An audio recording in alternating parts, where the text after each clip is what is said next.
Et bonjour à tous, on se retrouve pour une nouvelle vidéo sur les cigarettes électroniques et ce qui gravite autour. On est cette fois avec un tank, donc un réservoir, le réservoir de chez Inokin qui s'appelle Gomax Sub-Home Tank. Inokin, c'est une marque qui fait des cigarettes électroniques et du matériel de cigarettes électroniques ou des morceaux depuis 2011, mais j'ai pas trouvé la date à laquelle ce modèle est sorti en particulier. C'est un réservoir jetable, donc entre guillemets à utilisation unique, dans le sens où la résistance est intégrée dedans. On peut pas voilà, le démonter ou quoi que ce soit. Donc une fois que la résistance est terminée, ou si vous cassez le réservoir, impossible de changer les pièces ou de changer la résistance, c'est poubelle.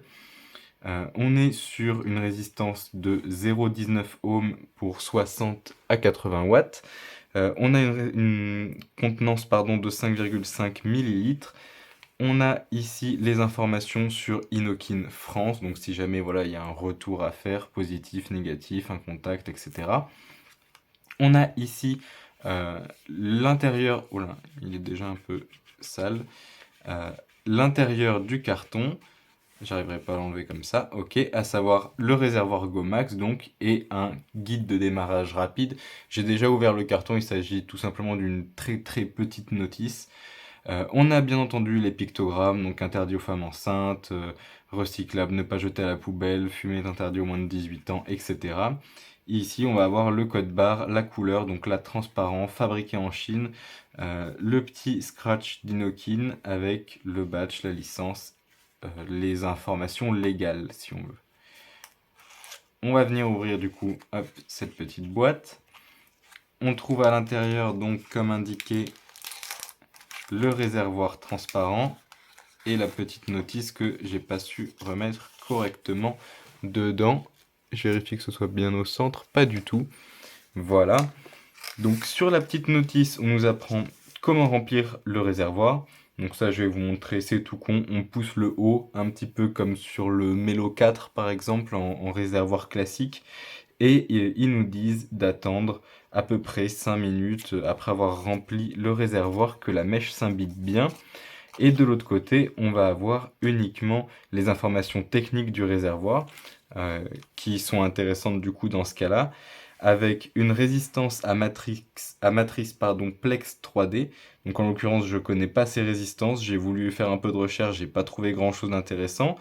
Euh, peut-être qu'il y aura une vidéo mise à jour là-dessus. Une résistance donc 60-80 watts avec 5,5 millilitres de contenance, 0,19 ohms par Cantal, j'imagine, ou alors c'est 0,19 ohms ou Cantal, je connais pas le Cantal. Enfin, je connais le département du Cantal, mais pas le Cantal avec un K. Ne pas utiliser avec des sels de nicotine. Information importante à notifier. Hop. Alors je savais pas que les réservoirs jetables existaient, donc quand je l'ai ouvert, j'ai pas compris au début, j'ai voulu essayer de le démonter en le tournant, et vraiment impossible. On a du coup ici le réservoir transparent, avec bien inscrit sur la résistance à l'intérieur, je sais pas si vous pouvez le voir, si voilà, 60 à 80 watts. Euh, Ici on a du coup KAL, 0,19 ohms, donc ce qu'on pouvait retrouver également, Gomax, le nom du tank, et on va pas avoir grand chose de plus, hein, autrement c'est très sobre. On a du coup ici le remplissage comme indiqué, donc là voilà, on a notre petit orifice et le réservoir se pousse. Alors ça par contre c'est très très bien fait, c'est agréable à ouvrir et à enlever. C'est pas très souple, donc le liquide va pas fuir dès que vous l'utiliserez, enfin dès que vous l'aurez dans la poche ou quoi que ce soit. Et en même temps c'est agréable, je saurais pas trop comment le décrire. Mais c'est plutôt intéressant. Euh, et on a ici du coup le airflow qui est réglable, qu'on peut tourner, mais impossible d'enlever le verre qui est d'ailleurs en plastique. Euh, Ni le bas, ni la base, ni même l'embout, tout est vraiment en un seul morceau. C'est pour ça que je ne l'ai pas utilisé et qu'il n'y aura pas de test, en tout cas pas cette fois, peut-être dans la vidéo mise à jour. Tout simplement parce que je suis pas sûr de vouloir l'utiliser, parce que je suis pas sûr de pouvoir au moins le nettoyer pour le garder pour le projet. Donc à voir, parce que un réservoir que j'abîme pas et que je peux nettoyer, ça pose pas trop de soucis. Comme le Melo Ice par exemple, que j'ai pas du tout abîmé mais que j'ai utilisé un petit peu et qui est facile à nettoyer puisque démontable. Là, ce sera pas du tout le cas, donc pour l'instant, je choisis de ne pas l'utiliser.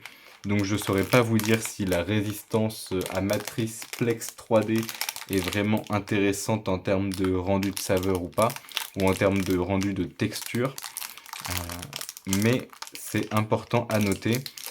La prochaine fois, on verra un kit, le kit drag de chez Voupou, le H80S de mémoire, qui est plutôt intéressant, même s'il a d'assez gros défauts. Après, son prix est assez bas, donc je pense que ça compense un peu. Je crois que c'était 46 euros.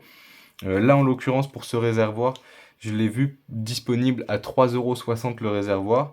Moi, personnellement, je l'ai eu en cadeau en achetant d'autres articles.